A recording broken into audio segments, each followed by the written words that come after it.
Good morning mga viewers at subscribers. Ito na naman ako. Magpapamugmud na naman ako ng mga natuyong plums sa puno.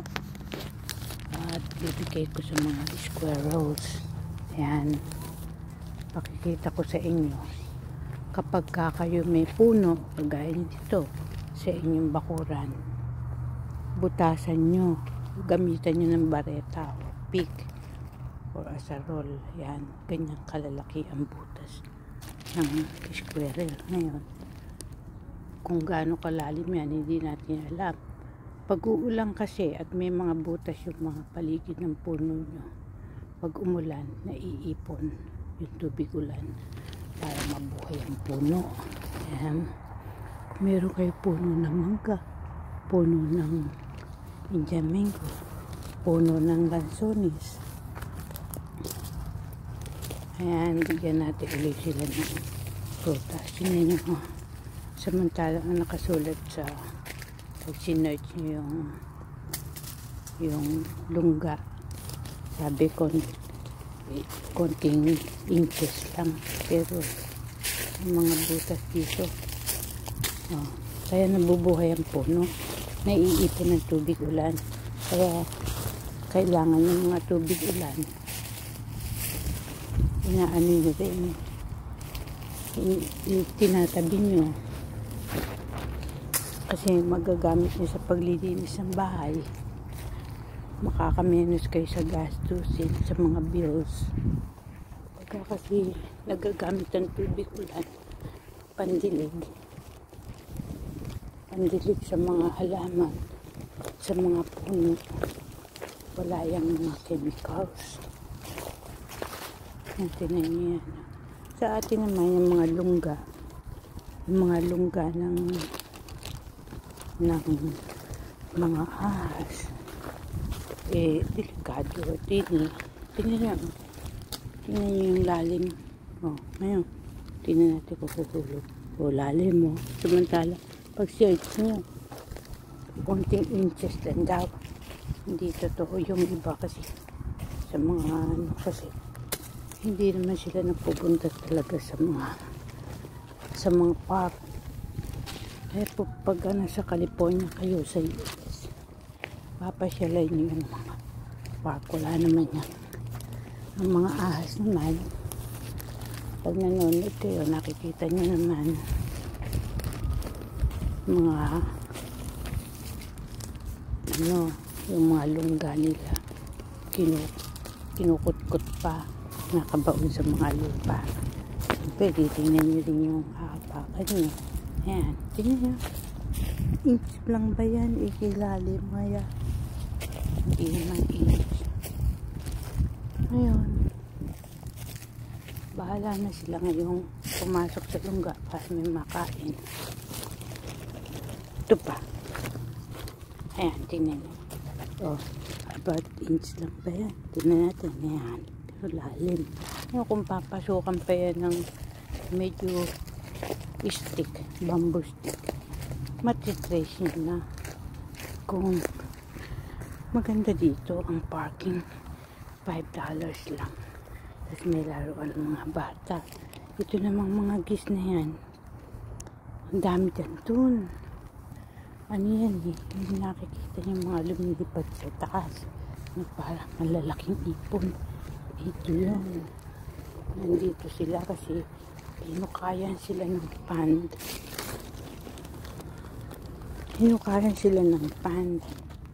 Diba? Ayan pa, nagkalat, kaya nakakatulong sila sa para hindi bumaha. Tingnan nyo, para hindi bumaha yung ibang sa California.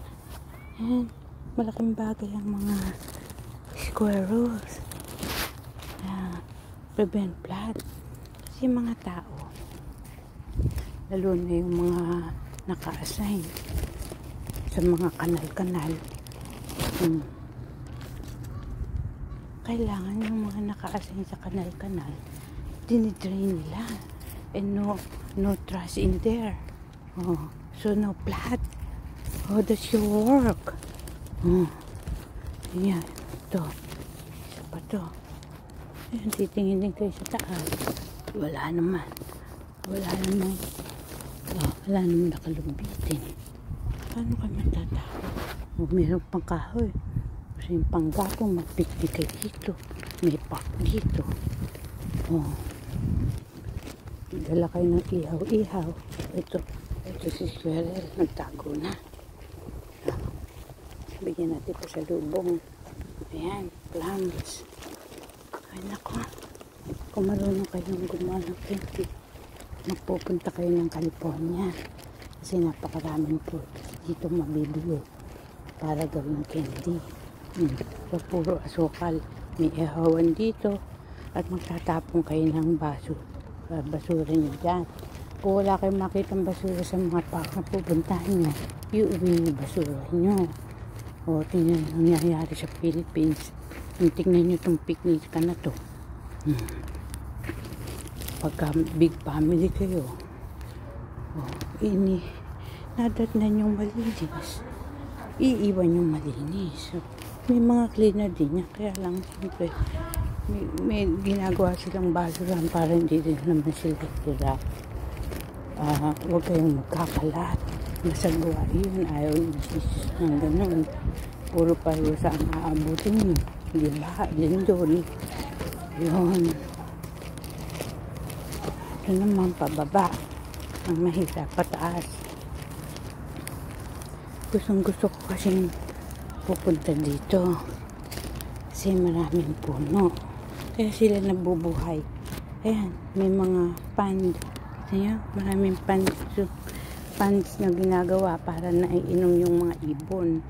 Ayan. Yung mga tingnan nyo. Pag search yung goggles, sabi, maliit lang daw ang butas. Kaya atin na pagugulungin natin. Baka, ayan. Hindi ko na lang mapasok yung kamay ko dyan. At baka hindi rin natin matyak. Square lang natin ito.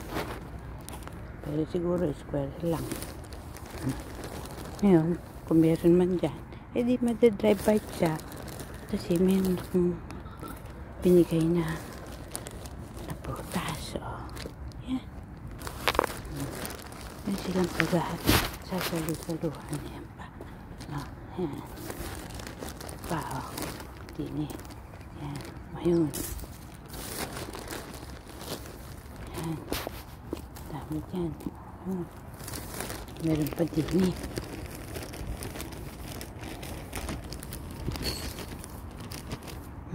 Dumadami butas. Ngayon, kakatulong sila para hindi pabaha. Mga bababang lugar sa California. Maiipon dito. Kaya kapag magtatanim, mga puno na may lilim, pag may silang mga nagbabakasyon, yung mga residents dito, may lilim silang napupuntahan, picnic. Yan. Ngayon, konti na mga 8 natira. Napakarami pang butas. Mayosep. Kawawa naman yung pandadini. Wala na akong pasalubong. Ayun. Dito.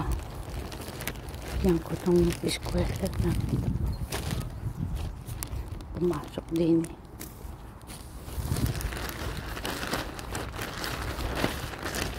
Ang sisipag ng squirrel dito. May Joseph. Volunteer workers. No pay. Sa Philippines may pay naman. May allowance sa mga volunteer workers pag tumulong kayo sa mga nagdi-distribute ng food pack sa mga nasalanta ng bagyong Karina. Pero ay, dito muna ako. Wow! Pesko. Daming puno. Para akong nasa Pilipinas. Teka nga. Ayan. Wow! Wow! Uy, baka may naglulumpitin dyan.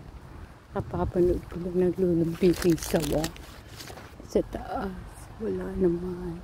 Yakunin. Walang crocodile. Yan. Nice. Ano? Siya kayo. Kakakuha ka ng hangin. Hindi puro kain. Minsan kasi kain ng kain. Nagdudulot ng sakit. Nasobra ng kain ng maalat. Nagkasakit sa bato. Nagkabatugan. Ay, sus mayas. Sobra sa asukal.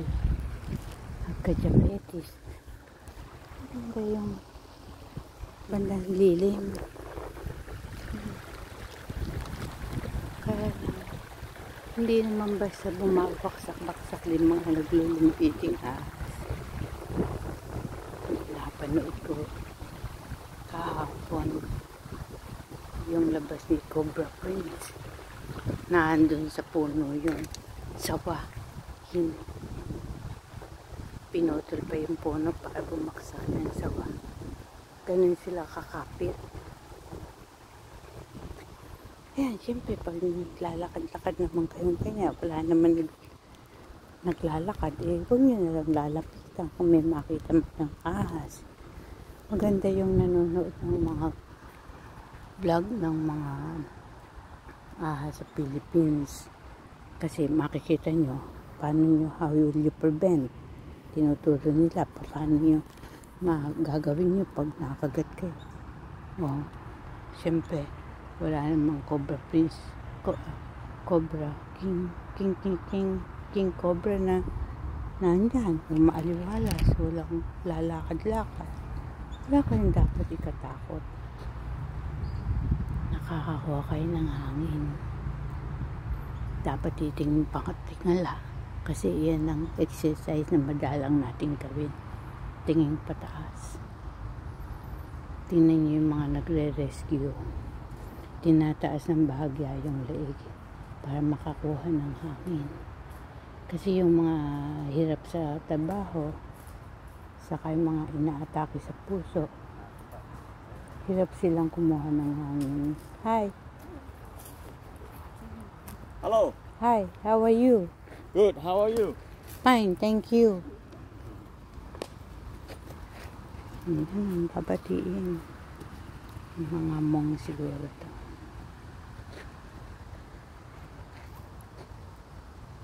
Ang sarap dito kumuha ng hangin.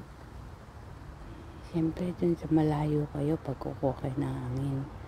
Huwag dun sa polluted air. May basura. Siyempre yung mga na-inhale nyo na basura, ma-exhale nyo rin yan pag napupunta kayo sa mga lugar na presko ang hangin. Kaya kasi maganda sa tabi ng batis, tabi ng ilog, tabi ng dagat. Yung mga dust na absorb niyan, tabi ng mga swimming pool, napupunta doon yung So, nakakatulong yung tapos may mga puno, lilim. Tingin pataas. Sarap ng hangin dito.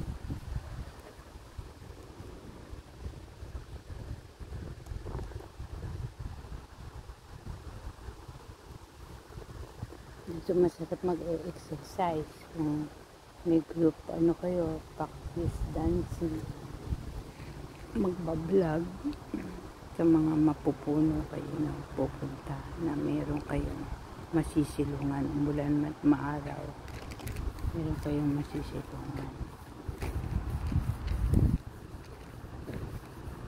Sarap dito. Iba talaga pag nakakakita ng mga dumadaloy na tubig. Kapag kasi bumabaha at nababarahan niya ng basura at hindi dumaloy, magiging itlogan ng lamok. Yun ang pinagmumulan ng dengue. Kaya kailangan yung mga barado, black clog, inaalis yun. You have to remove those clogs so the water will flow continuously. That is very important. So it will not be a breeding ground of the mosquitoes. that cause dengue. Okay? Thank you for watching. See you on my next vlog. Don't forget to click subscribe if you are my new viewers. Bye.